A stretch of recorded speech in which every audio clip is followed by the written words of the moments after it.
Iran, USA, Israel ওয়ারের কারণে হচ্ছে এটা একটা ইম্প্যাক্ট করতে পারে। হরমুজ প্রণালী বেসিক্যালি যেটার কারণে বন্ধ হয়ে গেছে, এর কারণে গালফের যেসব কান্ট্রি আছে ওইখান থেকে কিন্তু শিপগুলো বের হতে পারতেছে না।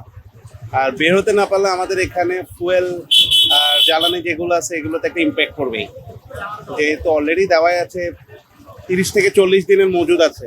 এখন শিপ যদি আসতে না পারে তাহলে তো আমাদের এখানে সংকটটা থেকে যাবে, এই জন্য তেলটা নিয়ে নেওয়া। এটা হচ্ছে যেমন গনি বেকারি তেলের পাম্পটা অলরেডি বন্ধ করে দিয়েছে। বিভিন্ন জায়গায় ওরা মানে ওই যে বহির্বিশ্বের যে যুদ্ধের কারণে হয়তো বা তেলের দাম বাড়তে পারে বা বাড়বে, সেই আশঙ্কায় ওরা সব জায়গায় তেল এখন সীমিত করে দিচ্ছে।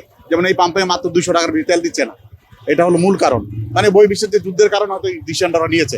এক্সট্রিম মশার কয়েল প্ল্যান্ট ফাইবার দিয়ে তৈরি, ডেঙ্গু, চিকুনগুনিয়া বাহি সহ যে কোনো মশার বিরুদ্ধে দেয় এক্সট্রিম সুরক্ষা। কারণ এখন বর্তমানে জ্বালানি যে অবস্থা, জ্বালানি সংকট, এখন দেশে তো যে পরিমাণ মজুদ আছে এই পরিমাণ দিয়ে তো বেশি দিন যাবে বলে মনে হয় না। দ্যাটস ওয়াই আমরা একটা হিড়িক পড়ছে মানে জ্বালানি তেল নেওয়ার।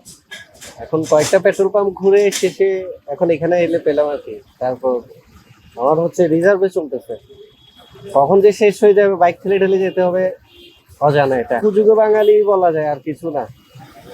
আসলে ভয়টা কাজ করতেছে ওই ইসরায়েল আর ইরানের ওই যে যুদ্ধ লাগছে, ওই ভয়েতে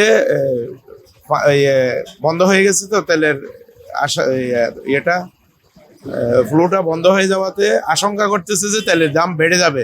সেই জন্য প্রতিটি পেট্রোল পাম্পে তেল দেওয়াটা কন্ট্রোল করতেছে, মানে গাড়ি যাতে মানুষে অহেতুক না চালায়। তো আমরাও চেষ্টা করব অতিরিক্ত গাড়ি না চালানোর জন্য, প্রয়োজনীয় ভাবে চলাফেরা করার জন্য, মানে অপচয় না করব। তো দেখি আল্লাহ যদি রহমত করে যদি যুদ্ধ শেষ হয়ে যায় তাহলে তো আবার আগের মতো ফিরে আসবে।